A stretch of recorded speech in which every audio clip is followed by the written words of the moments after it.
Então, o nosso bate-papo de hoje é a temática: desafios do retorno às aulas presenciais depois da pandemia. Em alguns locais, a gente está falando no pós-pandemia, mas teremos uma situação muitas vezes de retorno às aulas em pandemia. Porque quando a gente fala pós-pandemia, é como se a pandemia já tivesse passado, não é? Mas nós temos hoje um retorno gradual, algumas localidades voltando mais, 35% dos alunos, 75% ainda em pandemia, o que é mais complexo ainda, tá bom? Mas vamos colocar aqui o retorno às aulas presenciais. Deixa eu ver se meu negócio de slide está funcionando. Ah, muito bacana. Antes de eu começar, eu queria estender um convite a vocês, se vocês não conhecem ainda. Aqui na Inclutopia nós temos cursos com inscrições abertas. Nós temos 3 títulos de curso. Vale a pena conferir, a gente consegue conversar, porque para tirar dúvidas, você já me manda um WhatsApp direto, nós colocamos esses cursos numa plataforma lá no nosso site, para você ter o acesso tanto pelo WhatsApp quanto pelo site, para poder salvar o material, e é um curso bem voltado para a prática, tá bom? Tá lá no site da Inclutopia, qualquer coisa é só me chamar que eu te conto um pouquinho de cada um dos cursos, tá? Mas é sempre bacana ver o que a gente está lançando, porque a nossa proposta é sim ter a fundamentação teórica, mas que você aplique na prática. Só os e-books, né, que a gente lança, por exemplo, no curso de alfabetização e deficiência intelectual. Só o e-book ele já te traz uma sequência didática fantástica, não é, com jogos para você ter no seu acervo, né, sempre, né, para trabalhar com crianças, jovens e adultos, porque a gente sempre prioriza imagens mais de fotos reais, né, para que fique um material mais que você consiga mais flexível, né? Um material mais flexível para você utilizar. Vale a pena sempre conferir. O nosso objetivo, foi o que eu falei, é que a gente apoie o retorno, qualifique o retorno, não é? De todos, principalmente para que os nossos alunos não fiquem para trás, mais para trás do que eles já eram. Porque a gente já tinha uma situação de exclusão dos nossos estudantes, não é mesmo? Ou por falta de adaptação, por falta de mediador, de profissional de apoio, de condição, de apoio da família. Com a pandemia, isso se acentuou e o número de alunos que também estão excluídos aumentou para além daqueles com deficiência. Hoje, não são só os alunos com deficiência, com transtorno do espectro autista que estão excluídos, não é mesmo? Quantos dos nossos estudantes não estão recebendo atividade, às vezes por falta de tecnologia, ou se recebe não tem quem apoie para fazer, não é mesmo? Então a gente precisa sim pensar nesse retorno para a gente, garantir o máximo de condições para os nossos estudantes no processo de retomada de aprendizagem, né? A economia precisa retomar? Precisa, mas a aprendizagem dos nossos alunos, ela precisa muito ser retomada. Eu acho muito interessante essa analogia que eu venho observando em alguns posts, que o pessoal fala assim, olha, estamos no mesmo barco, não sei o quê, né? Mas quando a gente fala na pandemia, nós temos sim a tempestade formada e, né, enfim, disseminada, mas nós não estamos nos mesmos barcos. Significa que nós não estamos nas mesmas condições, não é mesmo? Então, ou você tem uma condição mais privilegiada em relação a recursos, a família do seu estudante que tem recurso para acessar o material, alguém que tenha uma formação, um jeito de mediação para lidar com esse estudante, ou a família até contrata alguém para fazer mediação lá na casa, contrata um professor particular para poder dar uma ênfase ali naquele processo, as próprias terapias, enfim, não estamos no mesmo barco. Tem gente que nem barco tem, né? Tá ali num bote, não coube aqui uma boia, uma tábua segurando, né, num tronco de madeira. Então, a gente não pode partir do pressuposto que as decisões no que se refere à educação vão contemplar a todas as necessidades. E a gente precisa entender disso, não é? A diversidade, tanto dos professores quanto dos alunos, né, de condições, ela vai impactar no nosso dia a dia, não é mesmo? E vai impactar na forma que a gente vai fazer essa atividade, como é que eu vou dispor essa atividade. Quantas vezes eu não dou um tutorial aqui, por exemplo, de adaptação de atividades, e o professor diz, olha, eu não tenho celular, eu não tenho computador, tudo eu faço no meu celular.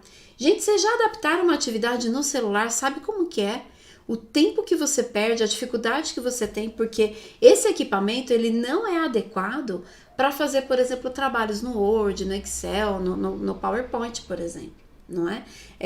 Parte-se do pressuposto que o professor, por exemplo, tem a internet de alta velocidade, tem um computador à sua disposição, um notebook à sua disposição, para que ele consiga realizar todas as atividades. Materiais esses que não foram fornecidos pelos sistemas de ensino nem pelas escolas que a gente trabalha, não é mesmo? Parte-se do pressuposto que aqui, entre aspas, é sua obrigação ter esse recurso. E não é. Né? O professor se virou com aquele recurso que ele tem e muitas vezes não tem, né? Precisou adquirir para ter, para ele conseguir trabalhar nesse período. E daqui para frente, a gente vai dar continuidade nesse sistema que vai ficar meio híbrido e meio confuso. Gente, você sabe que eu desatei a falar aqui e nem de repente é a primeira vez que você está chegando aqui na Inclutopia, não é mesmo? Mesmo que já tenha visto algum material nosso, só me apresentando, eu sou Fabiana, professora Fabiana, trabalho com educação inclusiva, não é? E hoje a gente vai conduzir um pouquinho dessa reflexão em relação ao que nos espera no segundo semestre, tá bom? E pode ir colocando aí as angústias ou até as soluções que vocês estão encontrando para o nosso retorno. Né? No retorno, né, estudantes com deficiência, estudantes com autismo, a gente vai fazer o nosso foco neles, mas não só eles. Nós temos as questões dos protocolos para seguir, certo? Então, os protocolos de medição de temperatura, distanciamento social, o retorno híbrido, né? Então, vem 35% nessa semana, na outra semana os outros 35%, essa diversidade, enfim, de formas. Parte dos alunos estão em casa, parte dos alunos estão na classe. Eu estava ouvindo um relato de uma colega e ela tem uma turma de crianças de 4 anos. E ela tem crianças ali no presencial, né, reduzido, e ela, simultaneamente, ela dá aula para aquela turma que está ali no presencial e à distância aqui numa webcam para as crianças que estão em casa. Pensem vocês comigo, se eu estivesse aqui com vocês, aqui no remoto, e eu estivesse aqui com a minha plateia, não é, presencial. É muito difícil você se dividir entre o remoto e o presencial. Ou eu esqueço do presencial ou eu esqueço do remoto. Isso porque vocês são adultos e têm autonomia.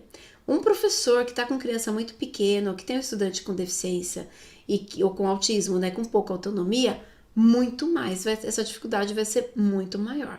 Tem algumas decisões, sabe, que os sistemas de ensino, as escolas estão tomando, que de verdade me parece que não entende nada de educação, não é? É como se a gente tivesse desaprendido algumas coisas em relação ao processo de aprender. E aí então a preocupação é muito mais em garantir dias letivos, quantidade e não qualidade, tá bom? Então vamos falar um pouquinho dos protocolos de segurança. Já há uma legislação protetiva em relação aos estudantes com autismo, estudantes com deficiência física, sabe, que não têm mobilidade e que não podem utilizar a máscara, porque muitas vezes, né, vão ter alguma dificuldade. Os bebês que estão voltando para a creche não vão utilizar máscara, certo? Não é um impeditivo que esse estudante retorne lá para o ensino presencial. Poxa, Fabi, mas ele não usa máscara, né? Ele pode se contaminar. Sim, isso é um risco. Isso é importante que a família esteja informada e assistida também pelo clínico da criança, tá bom? Pensa no estudante, um autista com muitas dificuldades na comunicação, na socialização e na questão da rotina, e ele não consegue, ele não se adapta ao uso da máscara. Ele vai ficar sem retornar para a escola? Não é? Isso é muito complicado. Teve até um caso de uma mãe, né, que a criança não conseguia usar a máscara no avião e ela foi retirada do avião, não é? Isso não poderia acontecer porque já há uma legislação que ampara esses casos e sim, aquela criança poderia ter viajado sem a máscara, não é mesmo?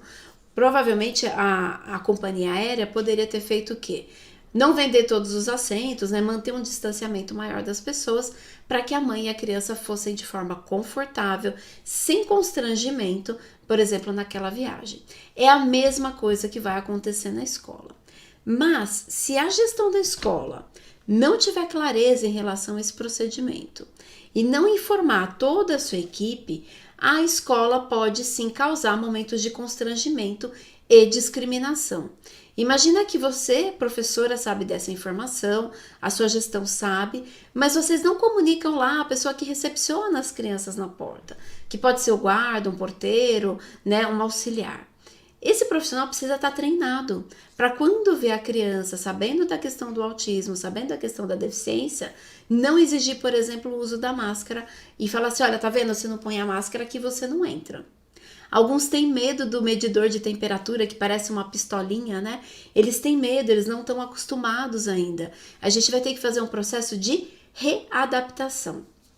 Eu tenho orientado muito mães e professores e professoras que nesse período, né, muito mais do que a questão do conteúdo, a gente precisa treinar as questões do protocolo, não é? Então, em casa, vai fazer aula online, põe a máscara, deixa a máscara ali perto, põe um pouquinho, vamos ver quanto tempo ele aguenta. Aí, não aguentou, tira um pouquinho. Depois a gente retoma. Vai sair, coloca a máscara na criança, dá uma volta no quarteirão, para ele perceber que a partir do portão da casa dele, ele tem que sair de máscara. Quando ele volta para a casa dele, ele está seguro e ele pode te retirar a máscara, não é? Esse protocolo ele vai ser seguido durante um bom tempo, mesmo após as vacinações, não é? Isso ainda vai durar um bom tempo aqui no nosso país, sinalizando o que está acontecendo, não é mesmo? Escola é ambiente fechado, tá? Pode falar que vai abrir janela, etc., mas quem conhece escola sabe que é ambiente fechado, então esse uso da máscara é bem importante. Então, professores e professoras já vão orientando como tarefa para a família, não é? Falar, olha, hoje, essa semana, você vai sair 2, 3 vezes com ele durante a semana e vocês vão dar uma volta até a esquina de máscara. Poxa, Fabi, ele não aguenta até a esquina. Então você vai olhar assim e falar, olha, tem 2 árvores aqui na minha rua. Nós vamos até aquela árvore de máscara, vamos voltar e depois que entrar para dentro do portão você pode tirar a máscara, certo? Você pode sinalizar isso com cartões, você pode sinalizar isso com imagens e isso é bem importante, né? E a gente vai treinando esse protocolo para que ele se amplie. As restrições em relação ao retorno só podem ser dadas pelo clínico.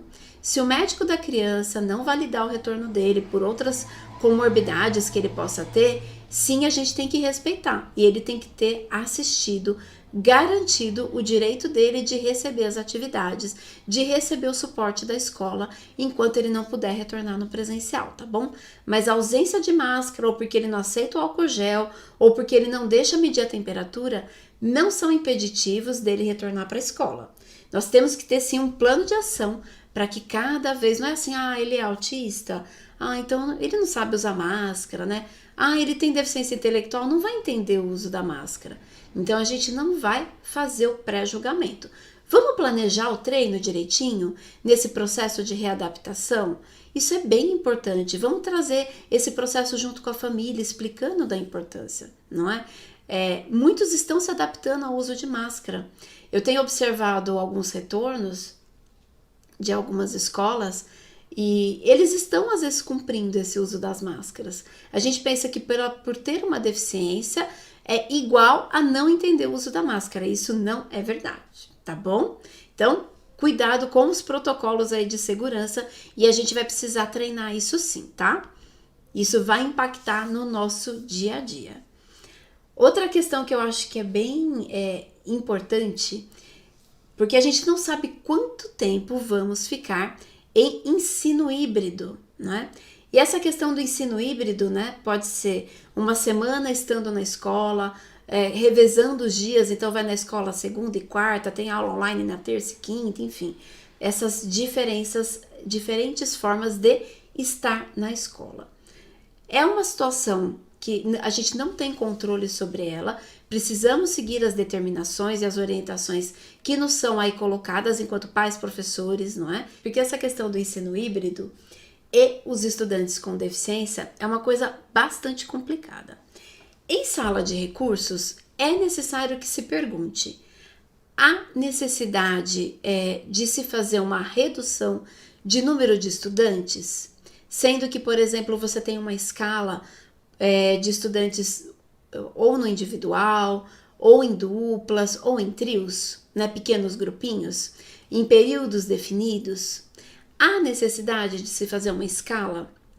Não seria importante discutir na sua escola, na sua rede de ensino, se pelo menos o serviço de atendimento, de contraturno, de sala de recursos, poderia ser organizado de forma segura, não é para todos, para o estudante e para o professor, não é? Mas que esse aluno tivesse a garantia desse ensino? Porque, olha, vamos pensar aqui comigo. Imagina uma situação de um estudante que frequenta a sala de recursos de contraturno uma vez por semana. Instalado o ensino híbrido, ele vai passar a frequentar a cada 15 dias. Se nesse período de 15 dias ele de repente faltar, ele vai ficar um mês sem atendimento. Isso é muito complicado, não é? Quem trabalha em sala de recursos sabe o quanto isso é bastante complicado, não é mesmo? Então, é preciso a gente pensar nas características da sala de aula e da sala de recursos. São coisas diferentes. Então, elas precisam ser discutidas em protocolos diferentes, tá bom? E isso pode ser discutido localmente. O município, o estado, a escola pode organizar isso de forma que fique seguro e que o aluno consiga ter esse aproveitamento e o professor consiga voltar a acompanhar esse estudante. Lá no ensino híbrido, certo? Onde nós temos ali estudantes que vêm ali na semana e depois troca, fazendo esse revezamento, é muito importante que a gente compreenda que tudo que está sendo trabalhado ali no presencial, quem está em casa também precisa ter acesso. Se eu não garanto esse acesso a esses dois grupos de estudantes, eu estou reduzindo o currículo, não é? Quando eu faço assim no presencial, olha o pessoal soltando fogos aqui. No presencial, uma determinada matéria. E aí, quando a outra turma vem para o presencial, eu vou repetindo a mesma matéria, o meu currículo não vai bater até o final do ano, certo? Então, eu preciso pensar em recursos e estratégias para organizar o meu ensino híbrido. Que esse estudante que está ali no presencial, ele receba um determinado conteúdo e o estudante do ensino híbrido também. Eu não vejo assim com muita tranquilidade a transmissão simultânea para crianças ou jovens assim que é pré-adolescentes, porque eles ainda precisam de um corpo a corpo muito forte. Mesmo que eu esteja numa transmissão simultânea, eu preciso estar aqui, olha, conectada com vocês.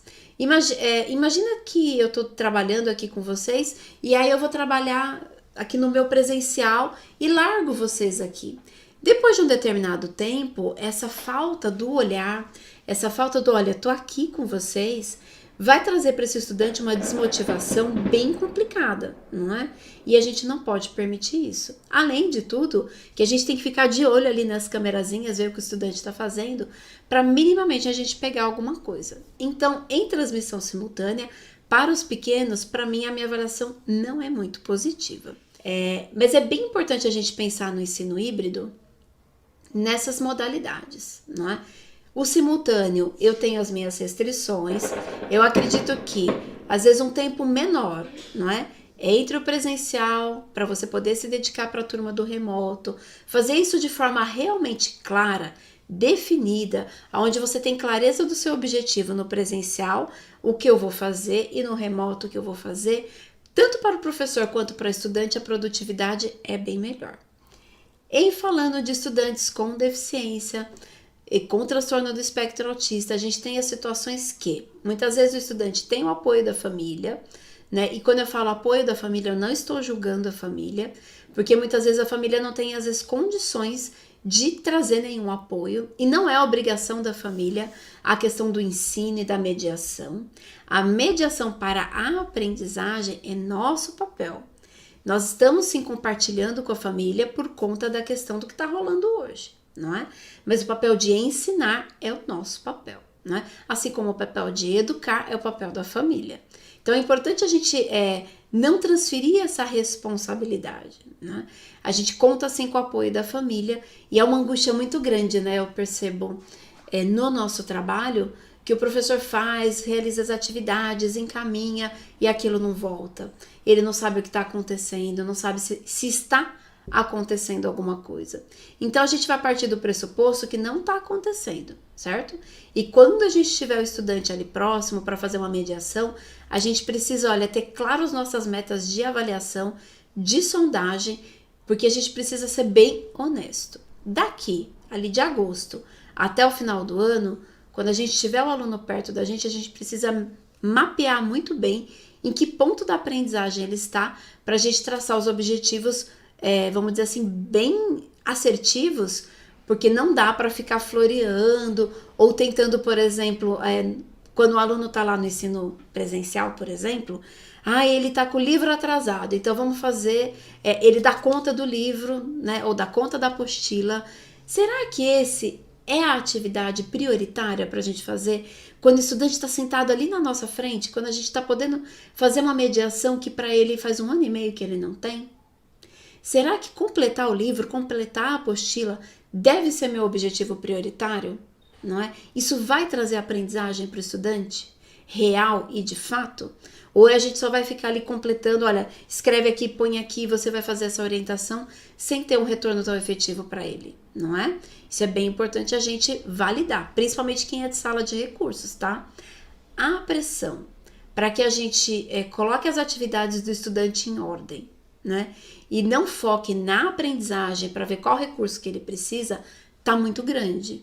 E como nós temos vários colegas iniciando em sala de recursos, até compreender a função real, né, deste espaço, a gente precisa validar muito que o nosso papel é desenvolver esse estudante. Não é? Sim, a gente não está desregulado ou desvinculado do currículo, mas não é a nossa função componente curricular. Componente curricular é o professor titular da turma ou daquela disciplina, tá bom? Uma das coisas que a gente precisa ficar muito atento e muito atenta, somente o Conselho Nacional está chamando muito atenção, é o índice de abandono, principalmente para quem está aí com Fundamental 2, para quem está com ensino médio, porque os menores, como tem Bolsa Família, etc., a família vai acabar retornando, não é? Apesar que alguns familiares já estão bastante desmotivados, bastante cansados dessa rotina de ensino remoto, etc. E já estão achando melhor, olha, vamos esperar 2022, né? Quem sabe 2022 aí volta, né? O menino tem deficiência, ele tem dificuldade mesmo, não tá aprendendo nada aqui em casa comigo. Aí quando voltar à escola, ele volta a estudar, não é? Casa um pouco do que a Juliana falou nesse período aí de férias. Para muitos estudantes, né?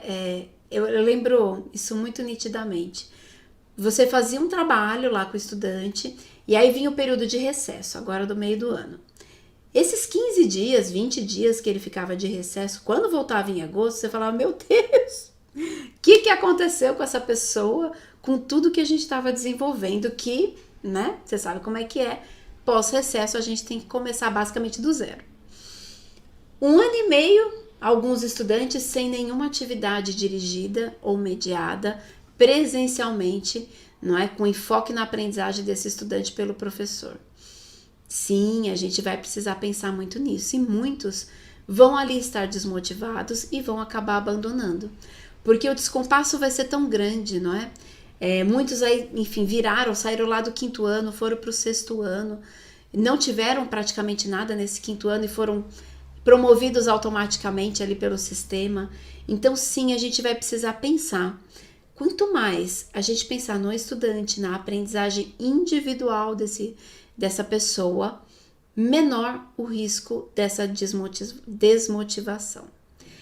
Quando eu penso, né, no geral, eu aplico tudo de forma geral, ele não se identifica com o que você está fazendo.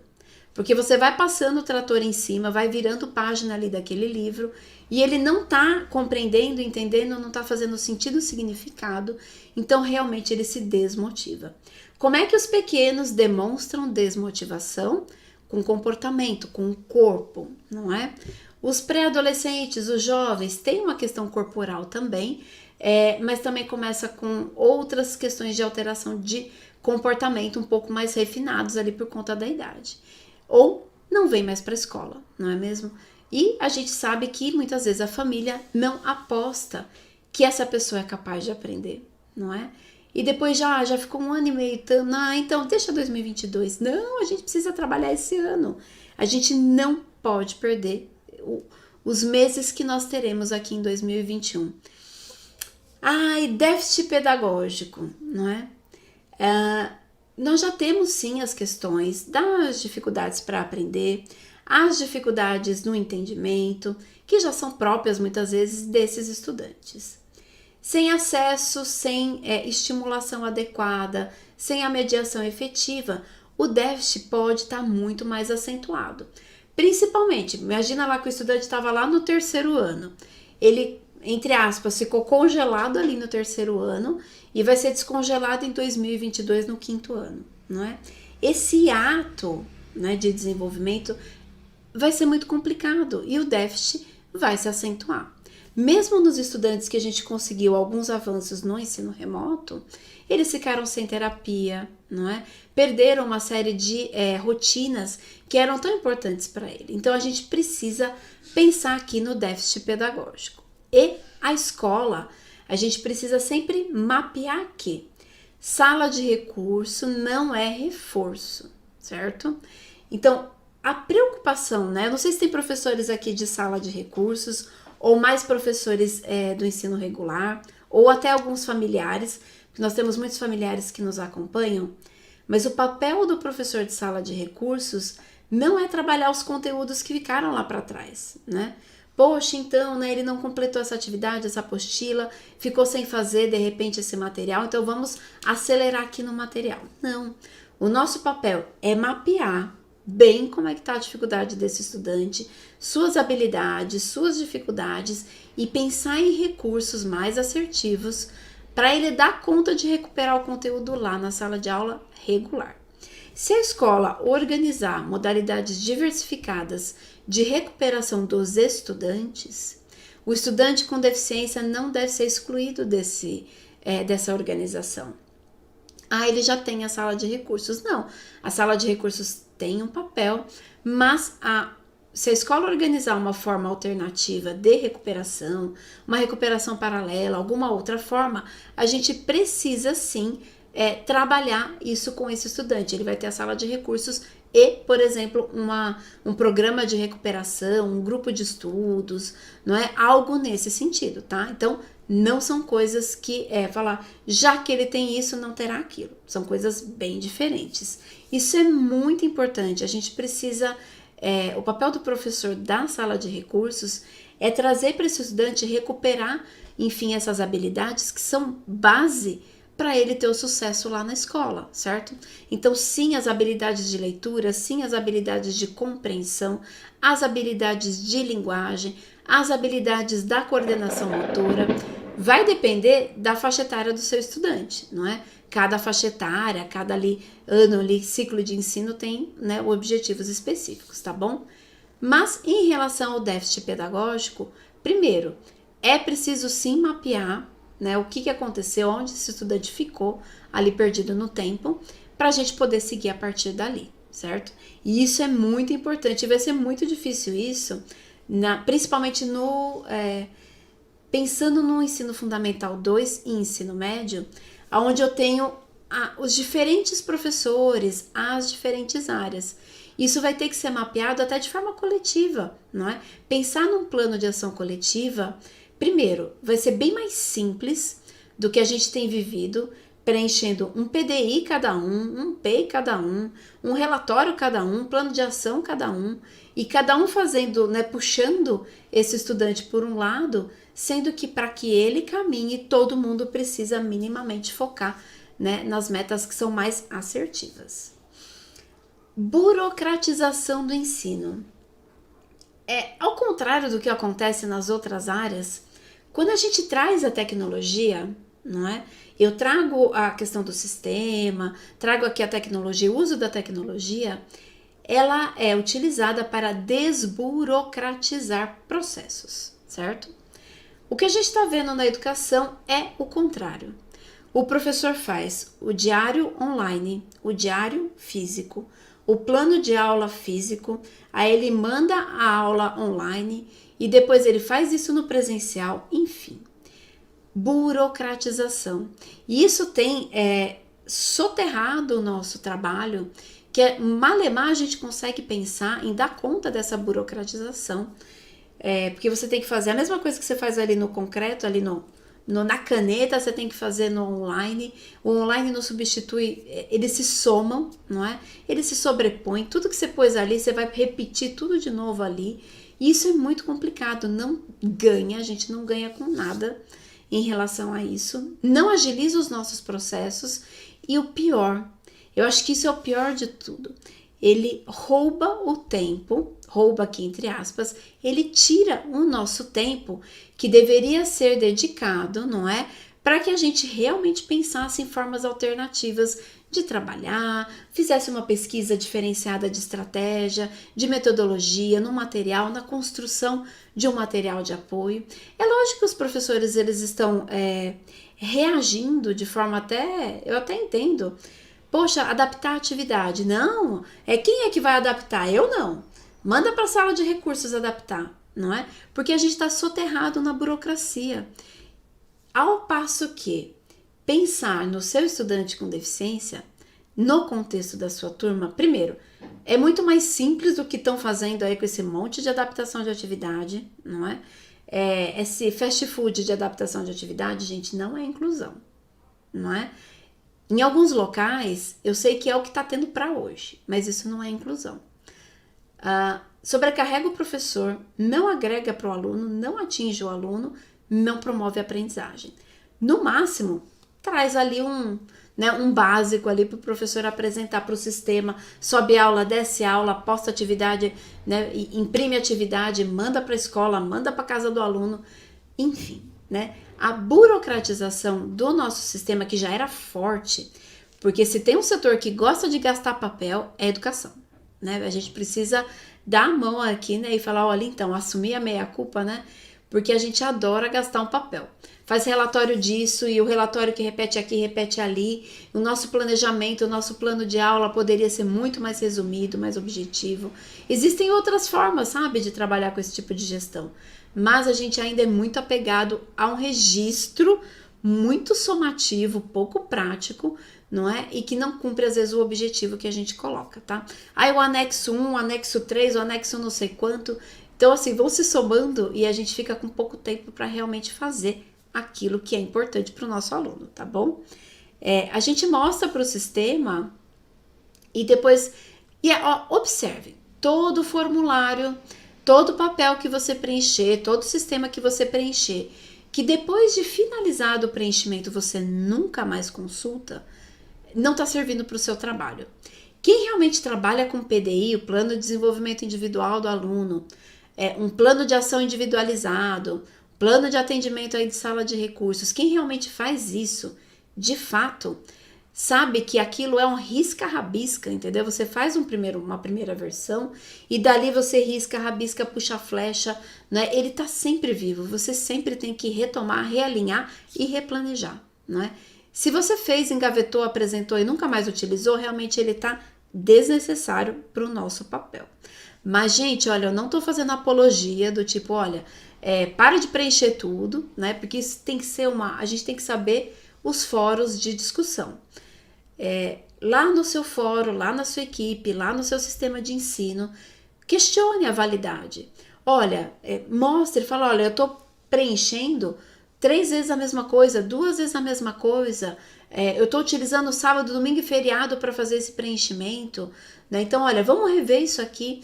Questionem, façam essa voz nos sistemas de ensino, né? Para que isso reverbere. Porque senão a gente vai fazendo, e a hora que você vê, não fez sentido, não é? Vamos falar um pouquinho sobre avaliação qualitativa? Não estou falando aqui daquelas testagens malucas que a gente está vendo e que, enfim, manda aquelas provinhas para todo mundo fazer, recolhe, tabula e vê como é que tá a situação da escola de modo geral, tá? Isso tem uma função, ok, bacana, mas para os nossos estudantes, o nosso foco, sala de recurso, professor de sala de aula regular, tem que ser numa avaliação qualitativa. A avaliação qualitativa, para ela ocorrer, é imprescindível que você tenha uma forma de mediar lá, Olha, ficou horrível essa separação. Tem formas de você mediar, certo? Então vamos fazer a mediação. Beleza.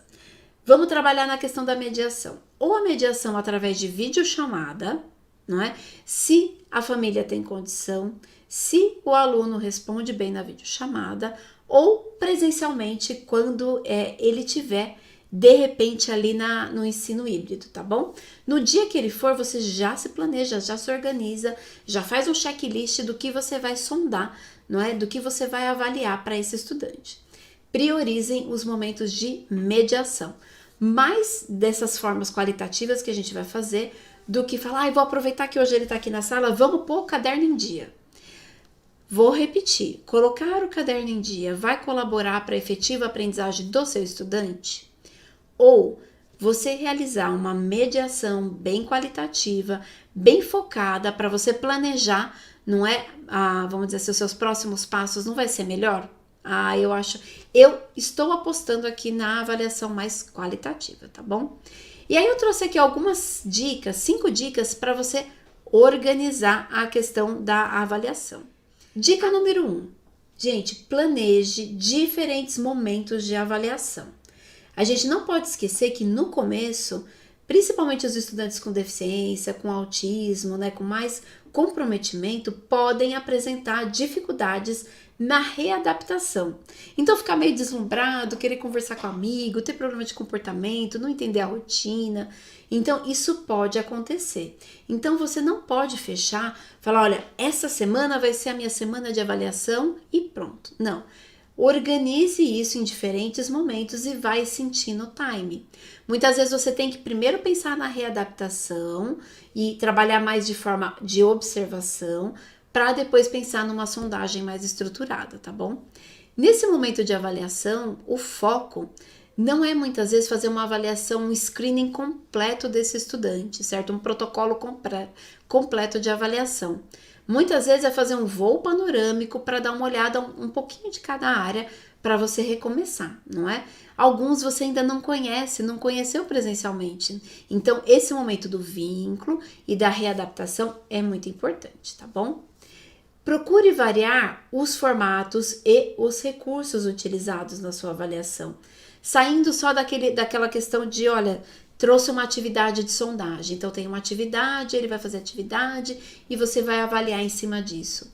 Pensem em jogos, pensem em brincadeiras, pensem na própria observação, você deu ali uma atividade, uma modelagem, algo assim, observe o que está acontecendo, né? Vai fazendo perguntas, estudantes maiores, por exemplo.